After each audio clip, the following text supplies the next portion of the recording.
I am heartbroken and devastated to say that Doctor Who Series 2, Series 15, Series 41 is potentially my least favourite season of Doctor Who ever. I can't believe that's the reality that I'm experiencing, but I genuinely cannot think of another season that so consistently disappointed me and wasted nearly every single interesting plot point repeatedly for almost 8 episodes in a row. This season had some truly, honestly brilliant moments, but nothing can save the crumbling, hopeless attempts to remain relevant and exciting for the fans that we get throughout this season, especially in that finale. Oh my, I shook my head, I sighed, I pounded my fists, I loudly said, "No!" I'm so upset. I'm a broken man. The show has lost the ability to move on. It is just heartbreaking, I agree. Ncuti Gatwa is an amazing actor that we have as the Doctor, but unfortunately, here we are in this point in time. We're both depressed. If you can't if you can't hear that through the podcast, Oh God. it's sad right now. I hate doing this. I hate having to begin an episode this way. I love being positive and optimistic. It's just a bleak moment, and there is a lot to talk about, and I can't wait to get into it. We will find the good things for like. Surely, Tom? Surely? Will we? Maybe in a Surely? little bit. Maybe? Maybe. There'll be Perchance? there'll be Perhaps? things here and there, perhaps. Cue the music. This is the Out of Time Film Podcast, where your hosts Tom and John discuss everything from blockbuster films to TV and games like there's no tomorrow.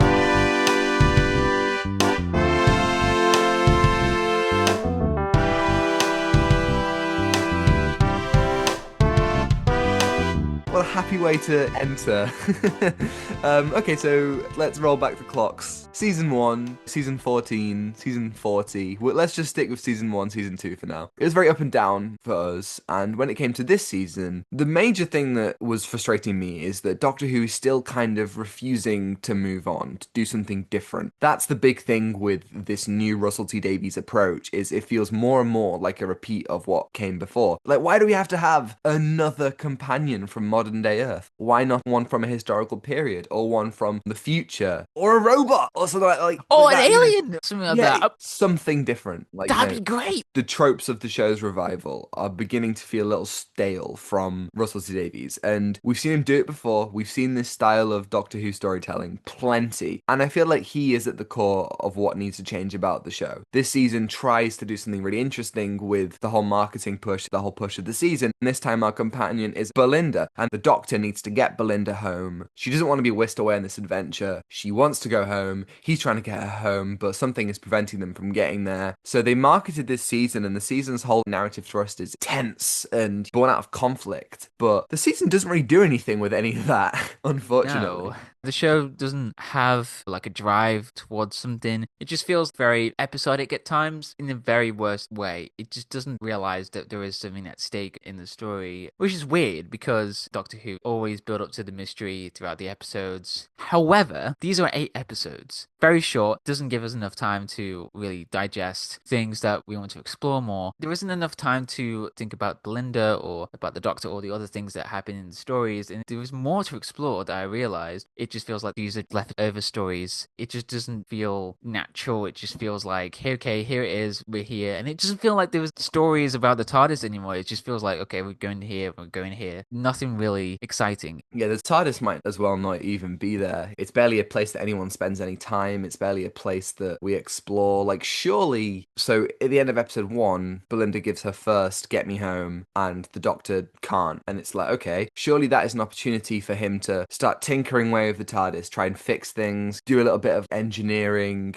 It's one of the things that this era has not taken the opportunity to do more of, which is time in this TARDIS, especially when they've spent so much money making this massive TARDIS with all the different lights and the huge space and the levels and the ramps. I want to go back to what you're saying about it being episodic, and I think the idea of Doctor Who being episodic is not an issue because it's always been episodic to some degree, but the issue Always, yeah. is when you're trying to make a series that has developing characters, you've got to have some level of a serialized story. Doing it just course. episodic is missing that idea. And I think one of the things this season missed on me is that nobody has a character arc. You know, we can now officially say spoilers for the end of the season or for any tabloid piece of media, because spoilers means nothing these days. If you've somehow managed to avoid this all and you want to watch Doctor Who season 2 fresh, please go and do that. But we can now officially say that now Ncuti Gatwa has left the show, that the 15th Doctor never once went through any point of learning. No arc, no development, no overall struggle and lesson. There are moments, but they are fleeting, they're minuscule, and this season, neither did Belinda, and they are both set up for incredible arcs at the end of episode 1, but it's all wasted. Again, this is a season that every interesting thing that I go, ooh, becomes something thrown away or eaten up and spat back out. It's just mad that Ncuti Gatwa's Doctor doesn't have a character arc. That's the most perplexing thing. The Doctor always has a conflict, and you question him about what is he exactly doing. And there are moments in this that set up what is he in terms of his morality. That's one of the other things that I just couldn't get along with this. It's just, why isn't anyone learning? Why is no one learning? Please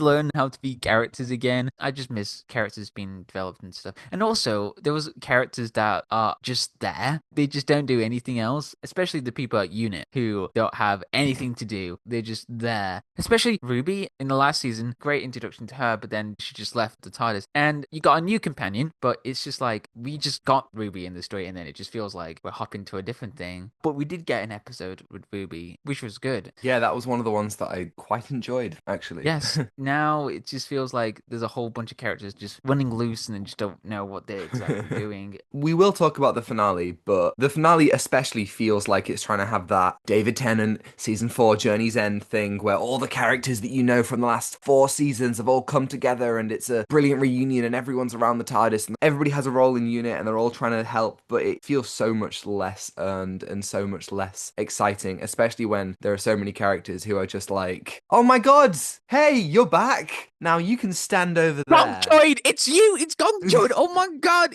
Wrong universe, John, wrong universe. Oh no! But yeah, like, it does feel like that when there's the characters that you don't know. Yeah, there certainly is a lot of stuff that they don't really explain like or Sutek. set up. Like, I liked the introduction to Sutek last season. I thought that was pretty cool. But then again, I'm like, am I supposed to know some of the information here? Because everything links back to the old Who stuff. And watching them, I'm just like, what are they gatekeeping right here? Am I supposed to know this? Why didn't they teach me at this? What was going on? I genuinely think all of Russell T Davies' worst traits are on display in this season. And I wish they would leave. I wish they would go away, because it's this needless obsession with the past. It's the speed running of important plot points, the simplification of character arcs, the reheating of stuff from almost 20 years ago. I mean, they somehow made a worse reveal than Sutek twice this season. How the hell does that happen? Yeah, it is a bad reveal for this one. I just couldn't Twice, John! Twice! Yeah, it just feels like there's some niche things. Well, not niche, but... No, I think it is just, niche, especially if you're not a fan of classic Who. Who the fuck is Omega? Well, I know. Do you know? Who is the boss? Well, that's a hanging thread. Well, okay, Christmas special, Joy to the World. I thought it was a pretty good episode. I quite liked it. I especially liked the whole sequence, the Doctor stuck in the present with Anita in this hotel. They build a bond. Just in about 15 minutes, we really get to know this character. And then in the finale, she comes back to save the Doctor. She opens a time door and she's like, hey, I can help you. And I was just like, whoa, what's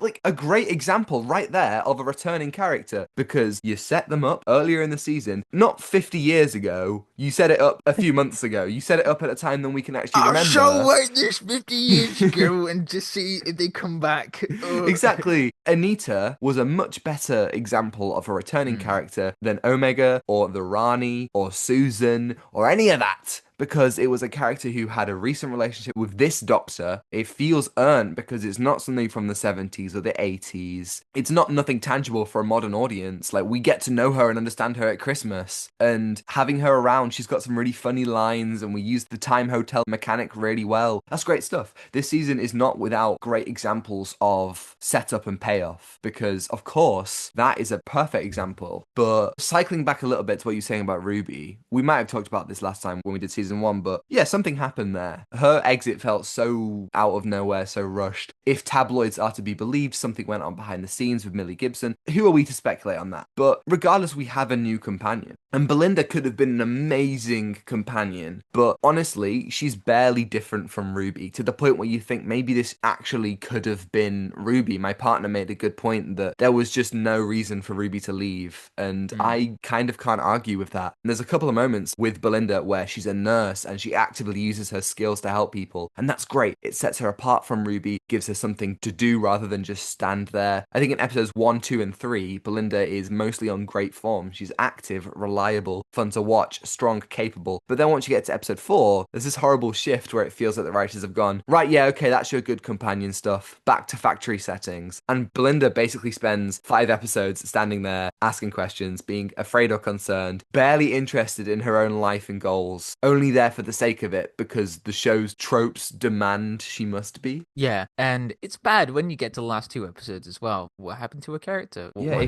What is this? Why? And it's clear that the story doesn't have a clear narrative or a clear idea of what's trying to go through. Because clearly, in the first episodes, that's where you've set up some of the maybe mystery or the whole B plot with Belinda and the Doctor. She wants to get home, whereas the Doctor wants that thrill of adventure with the companions. This is that trait of the Doctor, like he doesn't want to be alone in his adventures. However, that doesn't go anywhere. Yeah, and it is a shame because the first few, they're not bad. I think the bad. first 4 range from fine to pretty good. So we're introduced to Belinda as a hard-working nurse who lives for herself, and her ambitions are to help people. She's headstrong, she doesn't take any nonsense. My favourite scene in the season, genuinely, is the end of Robot Revolution, where the Doctor's like, hey, let's go and see the stars, you can travel with me, and she is just like, no, get me home, I've seen you, you're dangerous, I don't trust you. And when the Doctor apologizes, she calls his apology out because it's hollow. It's an attempt at manipulation. It's oh, okay, I'm sorry. Will you forgive me? Let's go. She sees right through his facade. And I feel like I could have stood up and applauded. Real conflict from the Doctor and companion. I didn't really feel that last season. And that right there, it sets up incredible arcs for both of them. The Doctor really seeing people and being the genuine man he pretends to be. Belinda learning to let others in and trust the Doctor despite his flaws. It's even set up in the following episodes for their trust in one another to go up and down. You know, Belinda could have been on the back foot during Lux and the Well as she sees the good the Doctor can do. Then in the story in the Engine, she gets a cultural understanding of who he is that she can empathize with, which could have led to her eventual acceptance of him as a good man during Interstellar Song Contest. That could have made that really great. They come at this planet and they're like, hey, let's have some fun. And then he gets jettisoned into space and she goes, oh my god, all this time I was horrible to him, but he actually was a good guy. Only for all of that to come crashing down when she sees him torturing that Hellion. What an arc that would have been. That would have taken them into the 2-part finale in such an interesting way. But instead, apart from their initial short-lived conflict in episode 1, Belinda is just another bestie for the Doctor, and it's so boring. That capable, independent woman from the first half of the season leaves the show, saddled with a child that she's never shown any interest in wanted, that she has no memory of, that was a product of a right-wing misogynist's wish for all women to be housewives with kids. And we're supposed to believe that she got a happy ending. No! This is awful! This is garbage writing, I'm telling you this. This is garbage. Why would you do this to a character like this? It just feels so wrong.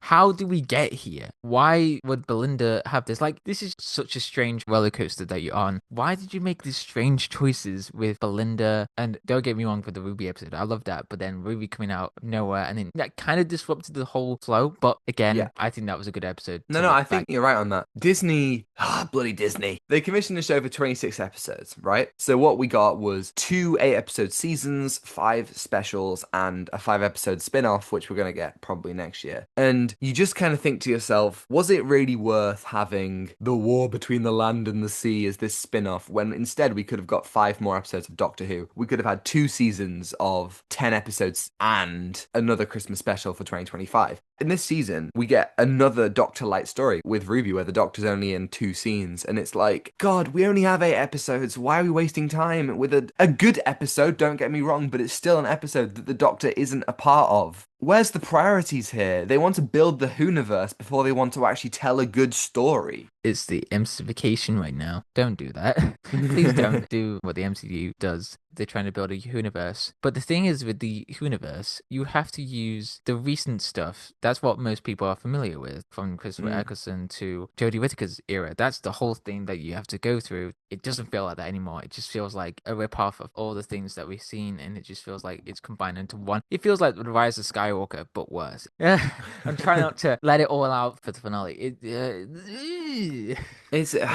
I hate being so negative about Doctor Who, one of my favourite shows of all time, but the season has taken what I thought was a once exciting and fresh direction that began with the 60th specials, and it squeezed it to just be reused ideas and wasted concepts and boring TV, and even at the end, the amount of loose plot threads they just unceremoniously dump at the end of the season. It's not exciting for the future, it's become aggravating. Too many franchises are overly obsessed with their past. We saw it in Mission Impossible a couple weeks ago. We're seeing it in the MCU at the moment. We see it with Star Wars all the time. Next week, we're going to talk about Karate Kid Legends. It's there as well. We get so many returning characters and storylines in this season of Doctor Who. It hits you over the head with it, especially in the final 3 episodes. We are inundated with a torrential downpour of returning characters, and I'm sick of it. This season makes the return of Sutekh look quaint last season, with the amount of returning people it throws at you coming up to the finale. And you just think to yourself, are there no new ideas that writers have faith in? Does Russell T Davies not believe in the power of something original to hook an audience or to build a finale around? Are there no new iconic monsters or episodes that don't rely on some tired concept or returning character from the last century? We know that it exists. Look at Lux. What a great concept. The God of Light becoming this old cinema cartoon. It's a great concept. Interstellar Song Contest. Great concept. Story in the Engine about oral storytelling and folklore. Great concept. Robot Revolution, a society that's built itself around one random person who had a star named after them. Great concept. The Well. Great stuff. Lucky Day, criticizing lies being told in the media. All these stories have flaws, but they're all great concepts that proves that we don't need to rely on bringing stuff back to make the finale exciting. That's never why any Doctor Who finale has ever worked. I think 8 episodes, 40-minute episodes, it's just not enough. Ain't it, Chief? It ain't it.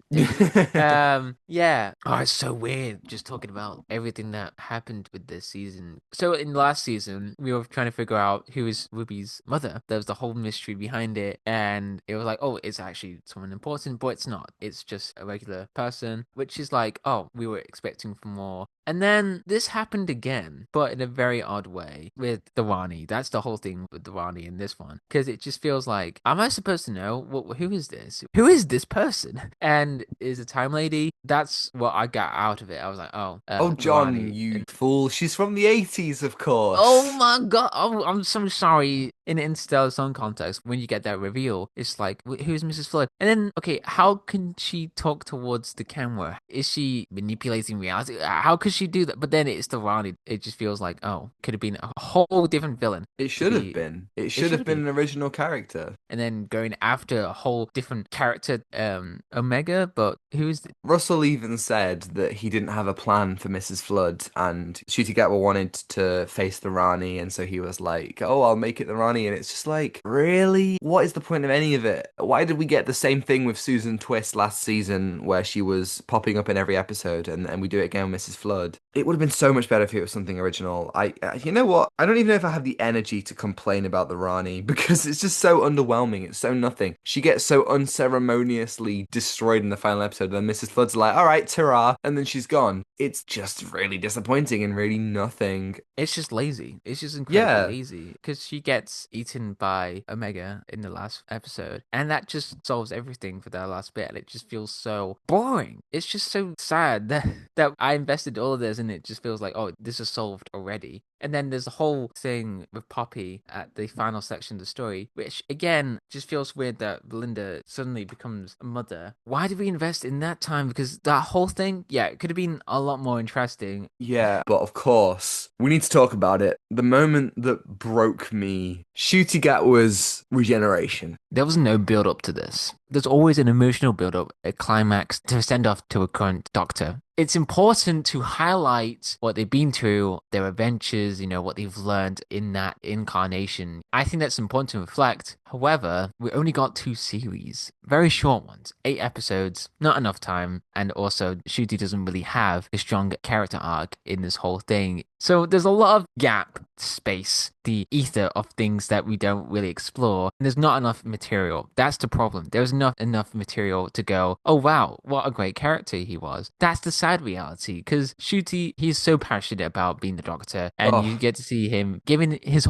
all in his performances in every episode. It's just such a joy to see him as his Doctor. But unfortunately, something obviously has gone wrong. Possibly reshoots. It's very sad. Not like, oh, emotional sad. This is just bad, lazy, exhausting. This is something that we were so invested since the giggle. I was straight away happy to see him. And now I'm just like, oh, I don't really have anything emotional to say about that. I'm just depressed. I agree with the sentiment of depression, and I was at the doctor's recently, and he was like, okay, just before you leave, we want to grab a blood test and do your blood pressure. And under my breath, I was like, okay, don't think about Doctor Who. And he went, what? And I was like, and he was like, what did you say? And I was like, don't think about Doctor Who. And he was like, why? And I was like, because it makes me sad. And he just looked at me like, okay.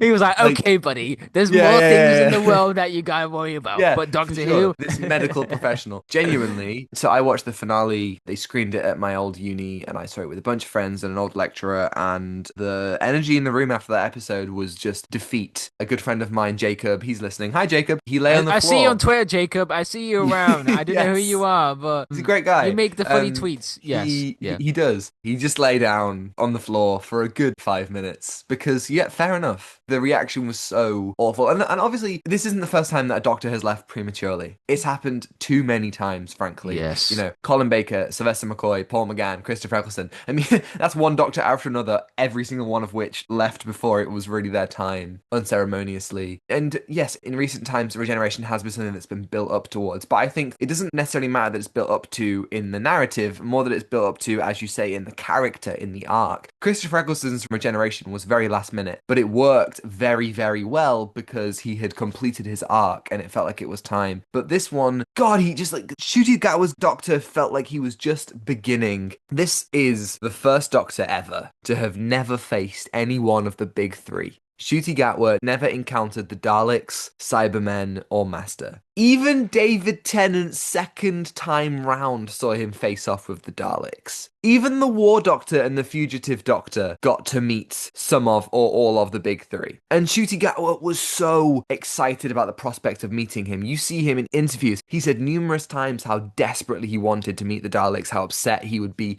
if he didn't get to, how he said he'd do this for as many years as he could. The Doctor even said at the end of the last series that he'd be keeping this face for a very long time, and now it ends like this. And you look at that final conversation with the Doctor and Belinda, where they're stood at opposite ends of a garden and he talks at her, and you just think this whole thing reeks of reshoots. And if reports are to be believed, that is exactly what this is. It's a Doctor's exit done at the last second, a decision based on viewing figures instead of one that serves the story. Gatwa's Doctor never got an arc. This season even begins to set one up. The ending of Robot Revolution and Lucky Day and Interstellar Song Contest. 3 episodes of this season that show the Doctor's growing darkness and anger in a Doctor who has been defined by love and joy. And that's exciting. How could you not be excited by that? Well, I'll tell you how, because he regenerates before he had a chance to experience any real change. It felt like they were building up to at least one more season, but they just cut that. I'm holding my Ncuti Gatwa 15th Doctor Who figure like it's an emotional support animal. I feel so awful about this whole thing. And there was even a teaser image for the finale of the Doctor and Belinda dancing at a club. Clearly there was an ending. The leaks said that the final ending was them dancing at a club and Susan was watching over. But they reshot it. For what? For what?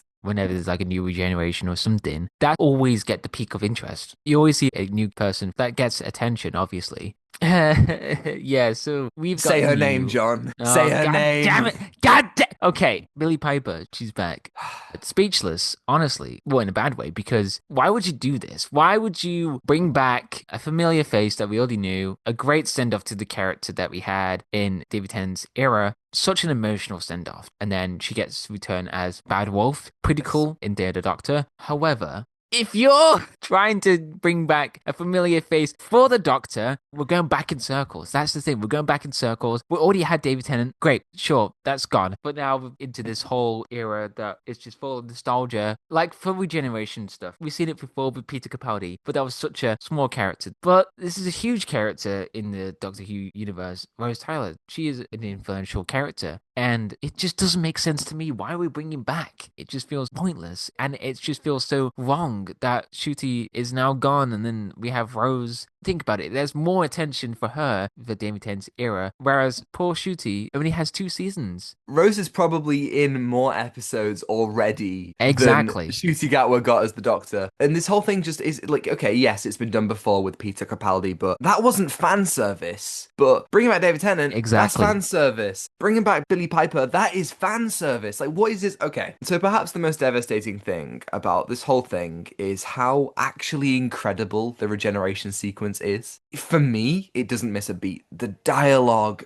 Gatwa's performance, the visuals, the music. Oh man, I mean, I was underwhelmed by Murray Gold this season, but he cooked with that final rendition of 15's theme. It was also emotional and perfect. And that scene with Jodie Whittaker, wow, phenomenal. This is what the show is all about, embracing the past and the present. Her dialogue is so consistent with what we saw with her in her era. Her enthusiasm is back. We get a scene where she talks to 15 about expressing love and how she wanted to tell Yaz how she felt, how every Doctor always wants more time, but that's a part of it. After everything, the whole malarkey with David Tennant as 14, Jodie Whittaker finally gets to pass on the torch to remind both 15 and the audience that change is okay. It's a part of life, and I'm so happy to get this moment. And 15's final words are, "It's been an absolute joy." Perfect. His Doctor has been one of joy and love, and those words, Ncuti Gatwa's performance, it's a perfect regeneration, but it's all undercut by another key, jangling, content-driven reveal. One final one to end a reveal-reliant season. You remember what I said about embracing change? The message of the entire show? The thing that regenerations in 2022 and 2023 have spat in the face of?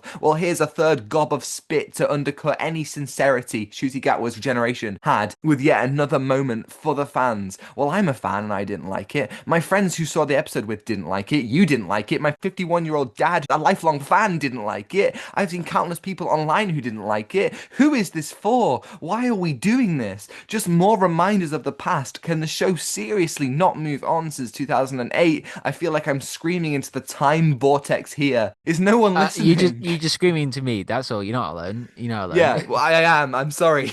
All that frustration, that is just so understandable. We didn't like it. And you get to see a bunch of stuff on social media. Loads of people, yeah, they did not like this at all. This is just unfortunate at this time. Obviously, something went wrong on set for the whole thing to happen. It just feels so confusing. We were told that there's going to be more adventures with him, there's going to be more stories, and just feel so defeated about this. It clearly feels like a mess. I genuinely hope that some fans do find enjoyment out of this, because I understand that kind of thing. It can be exciting, but it just feels so devastatingly insincere. We invested so much time for Ncuti's Doctor, only to have such a terrible reveal. Doctor Who needs the Andor treatment. Bring Tony Gilroy. Yeah, Yes! it. He will save us. No, I don't want every show to be like Andor, but in the sense that it puts such care into the writing, and there's actually a perfect comparison to make. Varada Sethu is in Andor as Sinta Kaz, and Yes. she's Belinda Chandra in Doctor Who. Sinta in Andor is a tiny character, and she gets so much more care and attention and development, and her ending in the show is so much more emotional and so much more more delicately and caringly crafted than she is in Doctor Who. And in Doctor Who, she's supposed to be the second best. Like, okay, here's another rant for you, John. I liked last season. They did mess up the opening and the ending, but it had a really strong run in the middle. And I don't think there is an episode in this season that I liked as much as episodes 2 to 6 last year. There is good stuff, but you just can't beat that run. And the thing about the season is it does end, in my opinion, in a much, much worse way than last year's Empire of Death. The 2-part finale, you know, Wish World was not awful, but the Reality War, for me, was a real struggle. Regeneration aside, the Reality War is a lot of shoot it with lasers. And you get the big CGI Omega. There's no real intrigue to how any of the plot threads ended. Again, shoot it with lasers. The Rani was wasted. Most of the characters stood by and did nothing. I mean, why were Rose and Mel even there? The Poppy thing felt really out of nowhere because neither characters ever showed any interest in being parents. The Doctor then being so upset about it when it's all Conrad's bigoted wish, it just feels wrong. And of course, we have Ruby giving Conrad a more empathetic and optimistic ending than any of the other villains in the episodes gets. The Doctor dispatches Omega with, one last time folks, a big ol' shoot it with lasers. Obviously the stuff I liked, Murray Gold was going off, folding back Anita and the Time Hotel was delightful, the Doctor returning to Wish World was a great little sequence, the Doctor flying was camp and cheesy and great, they used Susan Twist quite well, the scenes of Ruby and Conrad and Poppy's disappearance were both really well done, the entire regeneration sequence is incredible, Whittaker's inclusion was top tier, but to me it's just overwhelmingly mediocre. It does not bring together the season in a way that would make me think it was a good season. It's not a good season. It's not a good season. All the good stuff in the season is buried by the ending and disappointments. It's probably not my least favorite season of the show. I'm being hyperbolic when I say that at the beginning of the video. It's not that level, but it is a disappointment to a staggering degree. I do have to say, though, the production design goes off. It's so cool just to see the sets. It doesn't disappoint, especially for the interior design for the Wish World and like the skull, Geiger, alien type of style. But however, that just gets buried with all the other things. I mean, can you even imagine if after all of this, the show does end? I mean, we know for sure that Disney is dropping it. There's no way that... Don't give me that Genuinely, though, like, we're in danger. If season 3 does happen, it will be on the BBC only. But if it doesn't, can you imagine if this era just ends like this? An era that began with fan service, a returning actor from the past, and what came to be completely hollow and pointless nonsense. And then it might be ending with the exact same thing again. It would be cruelly ironic. But I mean, we are in a situation where it genuinely could end. And that is so flipping upsetting. Yeah. That's a terrifying thought to have. So much years and so much build up to come to this. Yeah, that is... I think safe to say, Ncuti Gatwa was a fantastic Doctor. I wanted so much more. Whenever the show was bad, he was never what was wrong with it. And whenever the show was good, he only added to the brilliance of the writing. He was a Doctor who never got his chance to truly be one of the greats. And he will forever live on as a brilliant Doctor who never quite got the chance to hit his true potential. God, what a depressing thought. Yes. What are you going to give Doctor Who Season 2 out of 10? I'm just going to give it a 4 or 3. I think I would agree with 4. This is the Titanic, but 10 times worse. It's like 15 9/11s. This is 15 9/11s right here. Thank you, everybody, for listening, for sticking it through. If you liked it and you're listening on YouTube, you can like and subscribe if you want to see more. And if you're listening on Spotify or Apple, you can follow and give us a 5-star review if you think we're worthy. Next week is Karate Kid Legends. Will it be legendary? Or depressing as this? Yeah, no, John. Sorry, It'll be a fun week. I keep coming back. Heartbreaking, but you can send us an email at ourtimefilmpod@gmail.com. Let us know your thoughts on Karate Kid Legends, and we'll answer it right here on the podcast next week. The energy is gone. Yeah, if it was ever here to begin with. Yes, and you can follow us on Instagram at OuterTimeFilmPod to see our incredible thumbnails from Zain Afzal, on Twitter for more thoughts from Tom and me, and TikTok to see edited clips, which are all also on Instagram Reels and YouTube Shorts, and you can find links there all in the description below. Thanks to Jones-Meyer for the excellent theme, and Ronan Phillips for focus as always, and I think that's everything for this season. Let's not talk about this anymore. Take what you're given. Give nothing back. Goodbye. Goodbye.